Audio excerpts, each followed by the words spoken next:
Since we don't have much time, I will give the floor right away to Kadri Kallast, who is also a cultural heritage researcher and works at the Estonian Ministry of Culture with Life Heritage Home project, which she will now talk about.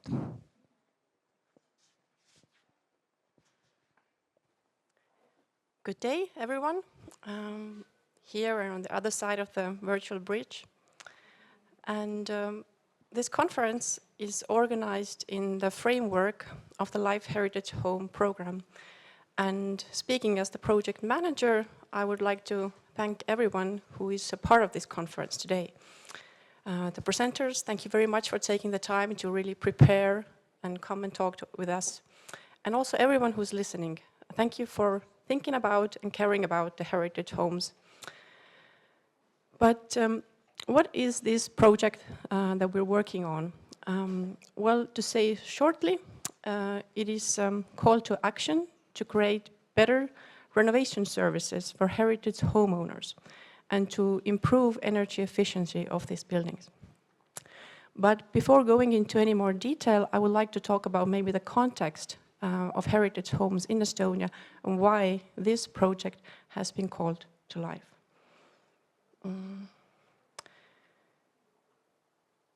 What are the heritage homes in Estonia? We've seen today many times the poster of the conference, which depicts medieval buildings in the old town of Tallinn, which is a UNESCO World Heritage Site located in the heart of our capital city. And it's a lively business and tourist venue, and it has high real estate prices.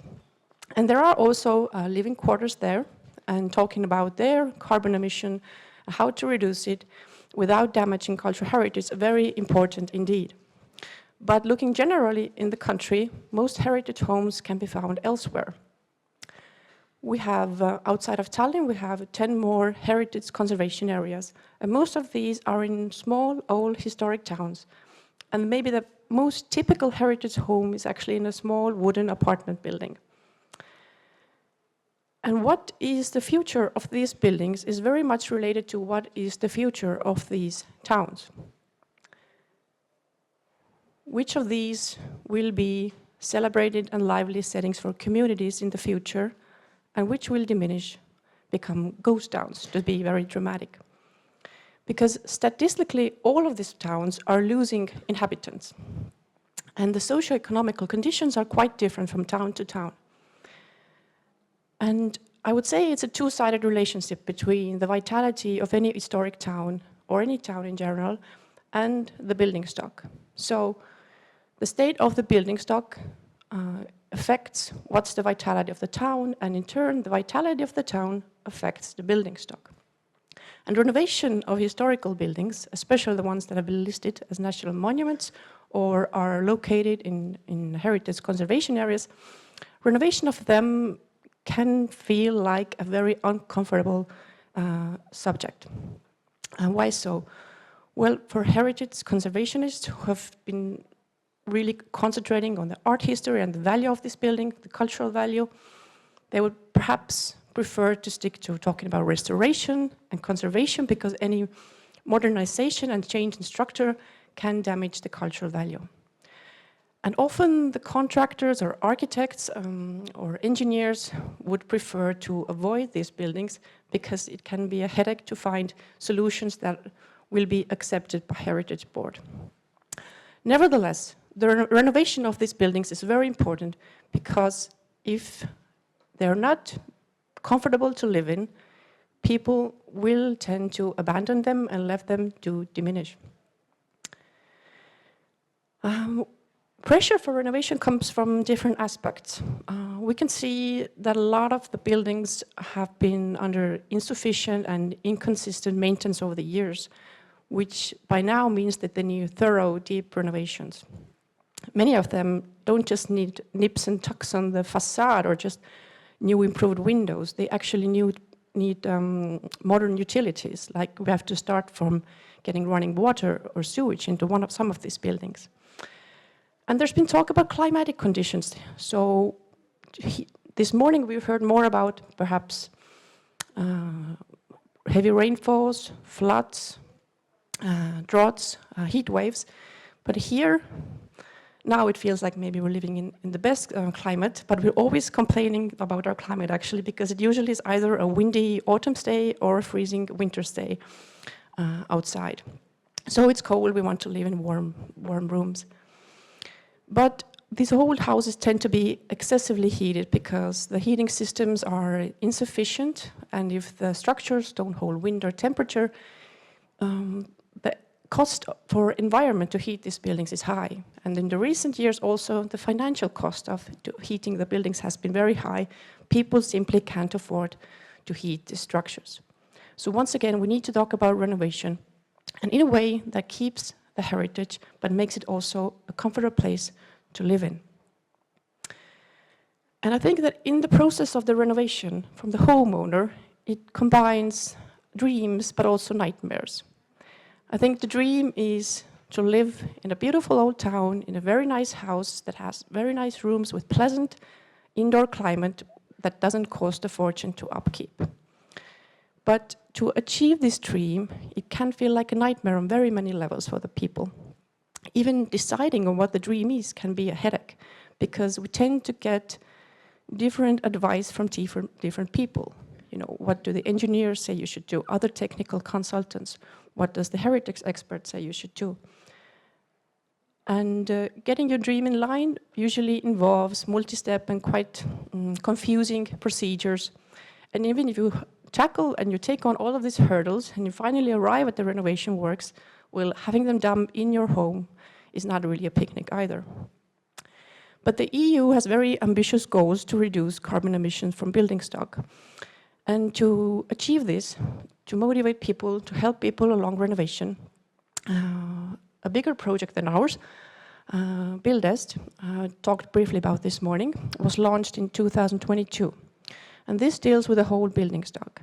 And the historical buildings are also part of this project. But very soon the project team realized that more thorough work needs to be done on a specific sector of the building stock, and that is the residential houses that are either listed as national monuments or are in heritage conservation areas. And for that, quickly another project proposal was prepared and luckily funded by the EU, and that's how Life Heritage Home Program came about.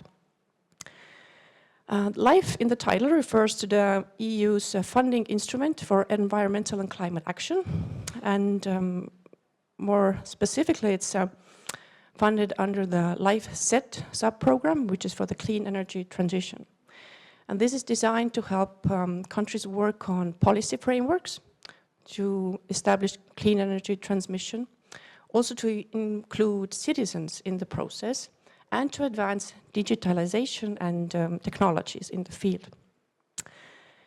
In this project, we have 6 institutions acting as partners: Ministry of Culture, Ministry of Climate, National Heritage Board, Tallinn Technology University, then the Conservation Department of Estonian Academy of Arts, and ICOMOS Estonia. But as with everything in life, nothing gets actually done by institutions, but by people. And that's why I've added some pictures of our team, because we're a small group of people, less than 20 people, and we come from very different backgrounds, from art history, from engineering, from cultural theory, architecture, but also communication, finance. But we all have one goal: to help the people who have homes in heritage buildings to find the best solution for them and their building. But you might imagine that we don't always agree upon what these best solutions are. But nevertheless, it is essential to have interdisciplinary team working on these things, not just on big projects, but perhaps on every building. And our joint goal is to launch an integrated renovation services for heritage homes of Estonia to help along with the renovation and to improve energy efficiency of these buildings. And I will talk about maybe like 5 lines of work that we do, even though we feel like it's more like 50, but let's generalize to 5 lines of work in the project. And the first one is about aligning and improving policies. So Together with experts nationally and internationally, we're scrutinizing the current regulations to understand if they're helping these buildings along, helping these homeowners, or maybe they're holding back the heritage building's fate in the renovation wave. And we intend to contribute to the discussions for the adaptations of the EU's directive on energy performance of buildings, as well as to amendments to the local laws for Building Code and Heritage Conservation Act, because different laws need to be aligned so we can work towards the same goal.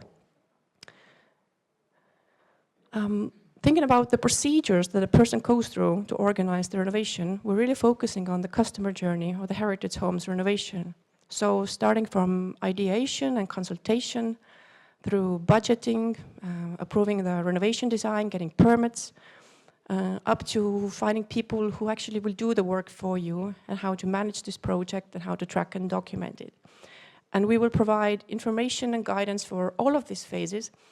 And our goal is to make more coherent the information that the people get from different counterparts that they come across when they do renovation. So that it wouldn't be so contradictory from one door to another, but everyone would be in the same informatic room, let's say. And all of the tool sets that we will develop will be combined in one digital one-stop shop, so-called, which will be an online platform for homeowners. And that will include all of the technical solutions we are working on that are suitable for heritage homes with different structures. It will have information about policies, about procedures, and very importantly, it would have a space for homeowners to learn and also to share experiences, so-called peer-to-peer learning, so we can inspire one another and give maybe good insider tips on how to get through renovation. And to empower the homeowners to take on this journey, we find that knowledge is power in many ways. So we want people to have very good information about what is possible, what is useful, and what will it cost, how will you get it done, where do you need to start. So to really give a great overview of what is possible and what should be done. And we are, bless you, we are engaging homeowners also in the design of the services.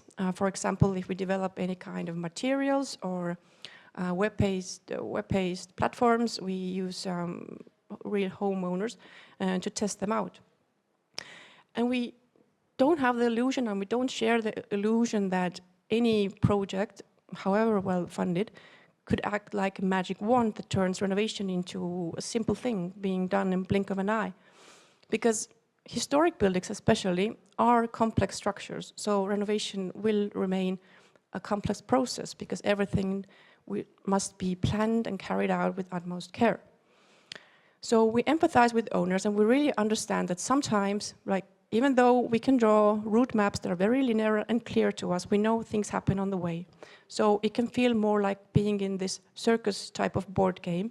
We know things happen that can set you back a few steps, like finding a rotten log in the structure, or perhaps unveiling some valuable layers indoors, so you have to go back to the beginning and rethink the old design. Some things can happen that halt your journey for a round. For example, financing not coming through or disagreements among neighbors. But there are also things that can help you further along. For example, finding a really good contractor that can start right away, or getting some financial aid.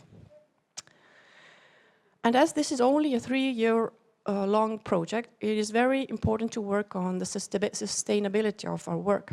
So once we are out of the project, that everything would still work better than it did before. So we're really trying to facilitate agreements being made between institutions that are part of the renovation journey. We try to make very good schooling materials, kickstart new schooling programs that would continue on for the next years. And we're hoping there will be kind of a snowball effect. The more people, more homeowners will get into renovation, and good examples will inspire more people to do it. And then, of course, that there will be more professionals in the renovation area that are interested in schooling themselves in the historical buildings, what the specificities are there. And it's also important that what we do is not only applicable here in Estonia, but it's replicable also in other European countries. So we tend to reach out to ICOMOS national committees, but also other heritage authorities of other countries, especially to the ones that have similar climatic conditions, to share our solutions for the renovation technologies, but also for the renovation services, so that together we could work towards more sustainable heritage.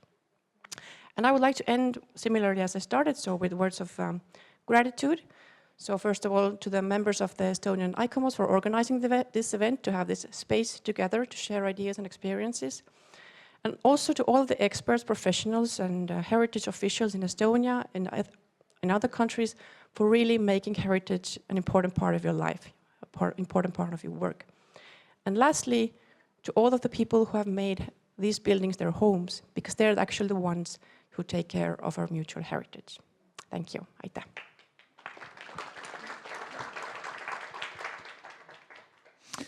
Thank you, Kadri. We have high hopes about this project actually in Estonia. And perhaps you have some questions for Kadri regarding this project and her work.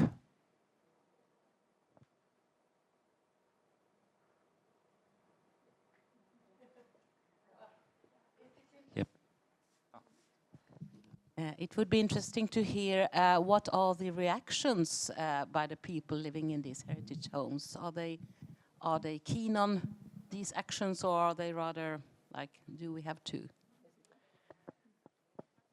Maybe some of them are surprised because there's this bias that you can't do anything with the heritage buildings. But we hope to find out more precisely, because in November we have planned 3 co-creation workshops with heritage homeowners in different parts of Estonia to really discuss what are the problems for them and co-create solutions with them. So we hope to get more insight on that. Thank you. We have a question here as well.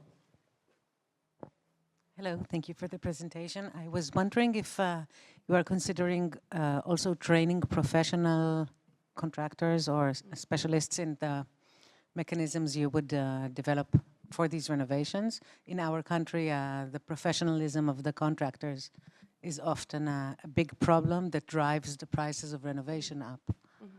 I was wondering about that. Yes, definitely.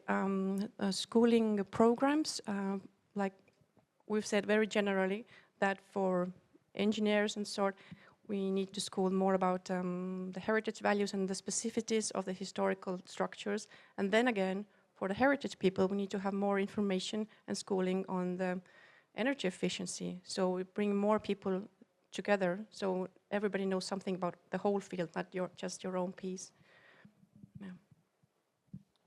May I ask a question? Yeah, you showed this one wonderful heritage renovation game. Can you just say a few, maybe all Estonians know that, I don't know anything about that, so maybe you can explain something about that, all this. Well, it was born during the process of creating this normal official type of route map of the process. You know, we tried to make this linear map, but then we realized, okay, here you might go back here, and then maybe this happens, and you go there, and with these buildings it goes like this.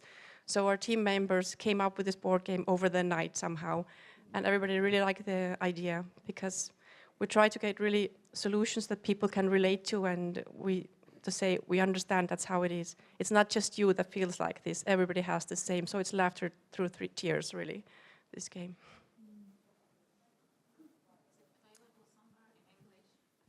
No, but thanks for asking. We'll keep that in mind.